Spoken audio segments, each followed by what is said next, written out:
নমস্কার বন্ধুরা, baby food সিরিজের চতুর্থ পর্বে তোমাদের সবাইকে স্বাগত জানাই। আজকে লাঞ্চ থেকে শুরু করছি।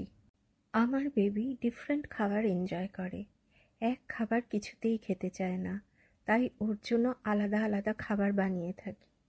সেটাই তোমাদের সাথে শেয়ার করি এই বেবি ফুড সিরিজের মাধ্যমে। আমি যখন ভিডিওতে ভয়েস দিচ্ছি তখন রাত্রি 12:30। আমার বেবি ঘুমাচ্ছে, তাই গলাটা না খুব উঁচু করতে পারছি না, গলাটা ধরেও গেছে, কিছু মনে করো না। যাই হোক, এবার আমি টপিকে চলে আসছি। আজকের রেসিপিটা হচ্ছে খুবই প্রোটিন সমৃদ্ধ, মানে ফুল অফ প্রোটিন। আজকের রেসিপিতে যা যা লাগবে সেটা আমি রান্না করতে করতে দেখাচ্ছি, আর তার সাথে স্ক্রিনের মধ্যে নামটাও দেখিয়ে দিচ্ছি। আপনাদের কাছে রিকোয়েস্ট বা আবদার যেটাই বলুন সেটাই থাকলো, লাইক আর কমেন্ট করার। আপনাদের লাইক বা কমেন্ট আমাকে ভিডিও বানাতে আরও মোটিভেট করে। রান্না করবার সময় খুব সামান্য একটু তেল ব্যবহার করছি। আমি এর মধ্যে বাটার বা ঘি কোনোটাই দেব না, এটা বেবির জন্য হেভি হয়ে যাবে। যেহেতু চিকেনটাও একটু হেভি, তাই বাটার বা ঘি কোনোটাই ব্যবহার করছি না। খুব সামান্য 5 থেকে 6 ড্রপ একটু রিফাইন্ড অয়েল ব্যবহার করছি। রান্নাতে একটা ছোট লবঙ্গ, একটা এলাচ আর একটু রসুন ব্যবহার করছি। এইটা দিলে আর চিকেনের মধ্যে যে একটা উগ্র স্মেল থাকে সেটা একদমই লাগবে না। এর সাথে একটু আদা বাটাও দেব। এরপরে খুব ভালো করে চিকেনটাকে ধিমে আঁচে ভালো করে নেড়ে নেব। কিছু পরিমাণ চালকে আমি ভালো করে ধুয়ে আধ ঘন্টা মতন জলের মধ্যে রেখে দিয়েছিলাম, সেটাকে জল ঝরিয়ে এর মধ্যে দিয়ে দিলাম। এর সাথে সাথে আমি সবজি হিসেবে শুধুমাত্র লাল আলু দেব। এর থেকে বেশি অন্য কিছু দিলে এর কোয়ান্টিটিটা অনেক বেড়ে যাবে, যেটা বাচ্চা খেতে পারবে না। লাল আলু বা মিষ্টি আলু দিলে একটু রান্নাটা না মিষ্টি মিষ্টি হয়, যেটা আমার বেবি খেতে খুব পছন্দ করে। তাই এই চিকেন রান্নার সাথে আমি অবশ্যই লাল আলুই দিই। এবার পরিমাণ মতন জল দিয়ে কুকারের ঢাকনাটা বন্ধ করে দেব। তারপরে চিকেন আর রাইসটাকে সুসেদ্ধ করব। এবারে গ্যাসটাকে বন্ধ করে দিলাম।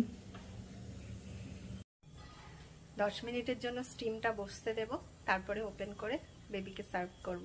হালকা ঠান্ডা করে নেব, মানে 4-5 ডিগ্রি যখন থাকে তখন বাচ্চাদেরকে খাওয়ানো যায়। তার থেকে বেশি গরম হলে ওদের টাং জ্বলে যেতে পারে, সেজন্য তার থেকে বেশি গরম আমি খাওয়াই না।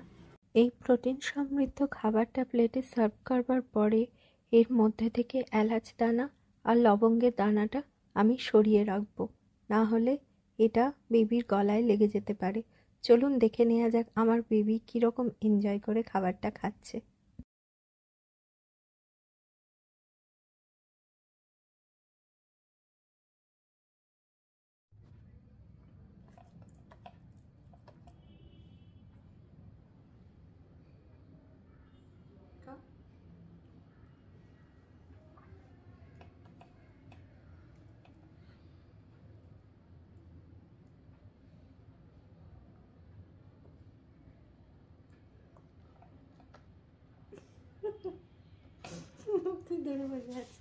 বিস্কিট আর ফ্রুটস দিচ্ছি আজকে স্ন্যাক্সে, তবে বিস্কিটটা সবার শেষে দেবে, কারণ বিস্কিট দেখলে আর ফ্রুটস খাবে না আমার বেবি। শসা, আঙুর আর বিস্কিট দিচ্ছি।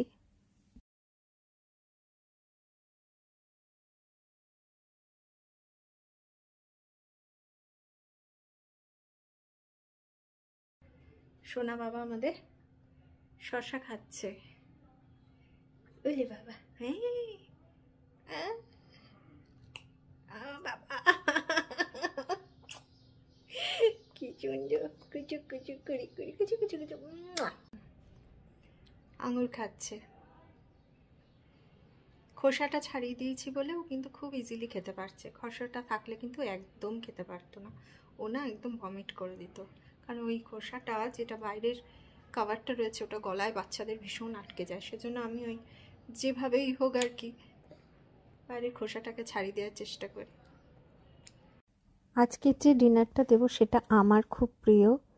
আমি ছোটোবেলাতে এই ডিনারটা খেতে খুব পছন্দ করতাম। আর আমার মনে হয় কম বেশি সব বাঙালি এই ডিনারটা ছোটোবেলায় খেয়েছে। তো প্রথমেই একটু গরম ভাত নিয়ে ভালো করে মেখে নেব। তার মধ্যে আমি ফর্মুলা মিল্ক দেবো, কারণ আমাদের এখানে ভালো গরুর দুধ পাওয়া যায় না। এরপরে একটু আলু সেদ্ধ এর মধ্যে মেখে দেব। আমার মনে হয় যে ওর এখনো এতটা বয়স হয়ে যায়নি যে ও সব খাবার ওকে নিজে হাতে খেতে হবে। এটা আমার মনে হয় প্রত্যেকটা মানুষের পার্সোনাল, হ্যাঁ বাবা, প্রত্যেকটা মানুষেরই পার্সোনাল ভিউ থাকে। আমার মনে হয় ওর নিজে হাতে খাওয়ার এখন অনেক বয়স পড়ে আছে। মামা মামা মামা, আচ্ছা আচ্ছা, হয়েছে হয়েছে, এসো এসো না। আমি ওকে খুব বেশি নিজের হাতে খেতে দিই না, সাধারণত ওকে স্ন্যাক্স আমি নিজে হাতে খেতে দিই, মানে বিস্কিট বা ওই ফল টাইপের এগুলো ওকে নিজে হাতে খেতে দিই। বাকি সব খাবারই আমি খাইয়ে দিই। তার কারণ হচ্ছে ওকে যদি আমি ওর হাতে খেতে দিই ও সব ছড়াবে, ও কিচ্ছু খাবে না। তো ওর পেটেই যদি কিছু না যায়, সব যদি ছড়িয়েও বসে থাকে, তাহলে তাহলে তো ওর হেলথের জন্য সেটা ঠিক নয়। ওর হাতে ওকে যদি পুরো খেতে দিই আমি, ও 10%ও খাবে না। তো প্রত্যেকটা মিল যদি এরকম হয় তাহলে তো ওর শরীরটা ভেঙে যাবে না, সেই কারণে